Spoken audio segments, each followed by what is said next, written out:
You know those math problems, right? The ones with two people painting a fence at different speeds and your brain just kind of freezes? Well, if that sounds familiar, you are definitely not alone. Today, we're going to take on one of the most classic and, let's be honest, one of the most annoying types of exam questions you'll ever see. Yep, we're talking about time and work problems. They show up on tests all the time, and they're basically designed to make you get tangled up in rates and fractions. But what if I told you there's a way to just sidestep all the messy stuff?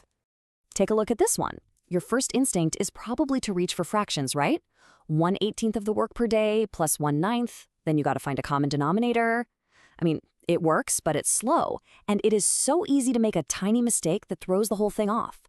Just hang on, because we're going to solve this exact problem a little later using a much cleaner method. So the secret here is really just a mental shift. We need to stop thinking in terms of confusing fractions and start thinking in simple whole numbers. And to do that, we first need to agree on what we're measuring. So let's quickly get on the same page with our terms. First up, total work. Instead of thinking of the job as just one single task, let's imagine it's something we can actually count. Like maybe the job is building a wall that requires a certain number of bricks. Our goal is to pick a number of work units, or bricks, that's really easy to divide. Next, we have time. This one's super simple. It's just whatever the problem gives us, whether that's days, hours, you name it.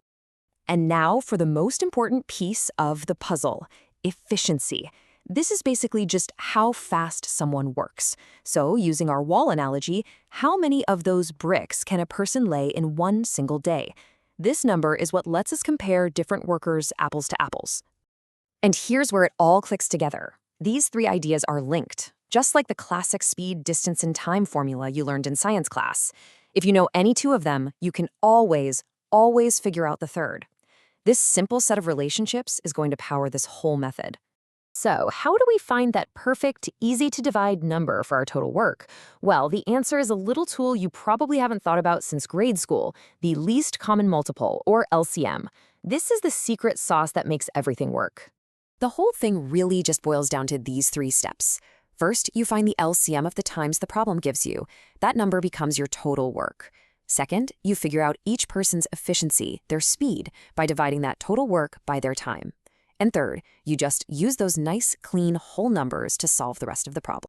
All right, enough theory. Let's get our hands dirty and see how this actually works with a basic example. It's one thing to talk about it, but it's another to actually see it in action. Okay, here's our problem. A takes 6 days to do a job, B takes 9 days. If they work together, how long will it take them to finish? A total classic. Step 1, find the LCM. What's the smallest number that both 6 and 9 divide into evenly? It's 18. So let's just say the total job is made up of 18 units of work. Think of it as laying 18 bricks. And just like that, no more fractions. Okay, step 2. Let's find their efficiency. If A takes 6 days to do 18 units of work, you just divide 18 by 6. That's 3 units per day. For B, they take 9 days to do the same 18 units. So 18 divided by 9 is 2 units per day. See that? Simple, whole numbers, so much better. And finally, step 3. We solve. If they work together, their combined speed is just 3 plus 2, which is 5 units per day.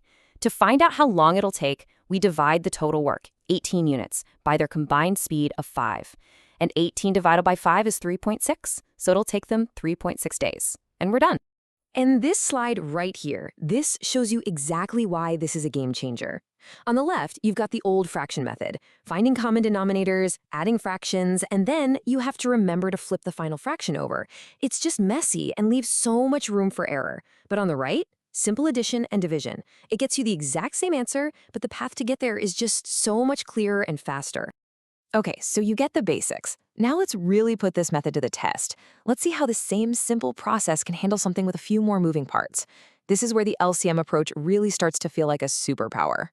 All right, check this one out. We've got 3 people, all working at different speeds.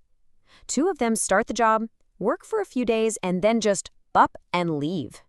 And now A has to come in and finish whatever's left. I mean, trying to track all that with fractions would be an absolute nightmare. But for us, the complexity of the story doesn't change the process one bit. Step 1 is always the same, find the LCM. So what's the LCM of 24, 9, and 12? A quick calculation tells us it's 72.